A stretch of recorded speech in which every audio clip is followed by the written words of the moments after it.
speaking in as cross a voice as she could manage. And then she scrambled back into the armchair, taking the kitten and the worsted with her, and began winding up the ball again. But she didn't get on very fast, as she was talking all the time, sometimes to the kitten and sometimes to herself. Kitty sat very demurely on her knee, pretending to watch the progress of the winding, and now and then putting out one paw and gently touching the ball, as if it would be glad to help if it might. "Do you know what tomorrow is, Kitty?" Alice began.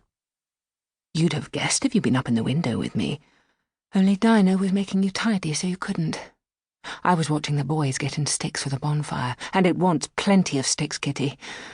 Only it got so cold, and it snowed so they had to leave off. Never mind, Kitty. We'll go and see the bonfire tomorrow." Here, Alice wound 2 or 3 turns of the worsted round the kitten's neck, just to see how it would look. This led to a scramble, in which the ball rolled down upon the floor, and yards of it got unwound again.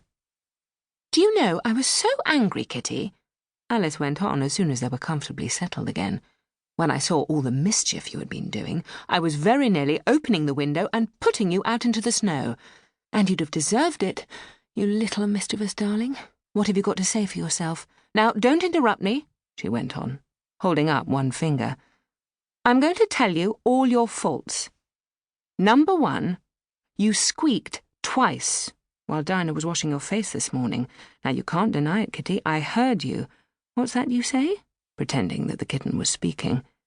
"Her paw went into your eye.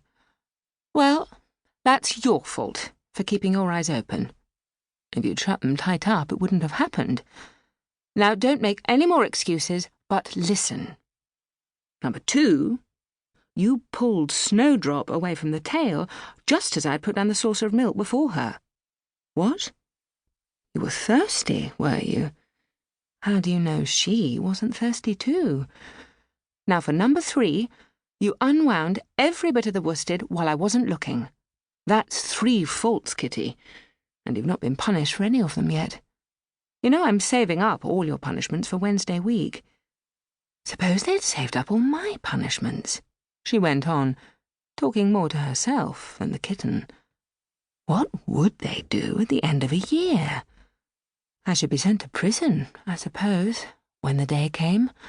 Or, let me see, suppose each punishment was to be going without a dinner.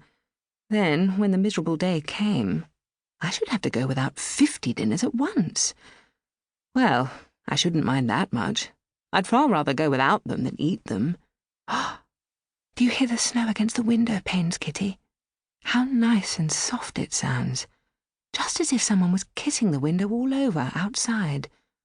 I wonder if the snow loves the trees and fields, that it kisses them so gently.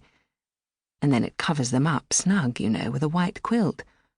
And perhaps it says, 'Go to sleep, darlings, till the summer comes again.' And when they wake up in the summer, Kitty, they dress themselves all in green and dance about whenever the wind blows. Oh, that's very pretty," cried Alice, dropping the ball of worsted to clap her hands. "And I do so wish it was true. I'm sure the woods look sleepy in the autumn, when the leaves are getting brown. Kitty, can you play chess? Now, don't smile, my dear, I'm asking it seriously, because when we were playing just now, you watched just as if you understood it. And when I said check, you purred. Well, it was a nice check, Kitty, and really I might have won if it hadn't been for that nasty knight that came wriggling down among my pieces. Kitty, dear, let's pretend. And here, I wish I could tell you half the things Alice used to say, beginning with her favourite phrase, let's pretend. She had had quite a long argument with her sister only the day before, all because Alice had begun with, let's pretend we're kings and queens, and her sister, who liked being very exact, had argued that they couldn't, because there were only 2 of them, and Alice had been reduced at last to say, well, you can be one of them then, and I'll be all the rest. And once she had really frightened her old nurse by shouting suddenly in her ear, Nurse, do let's pretend that I'm a hungry hyena and you're a bone. But this is taking us away from Alice's speech.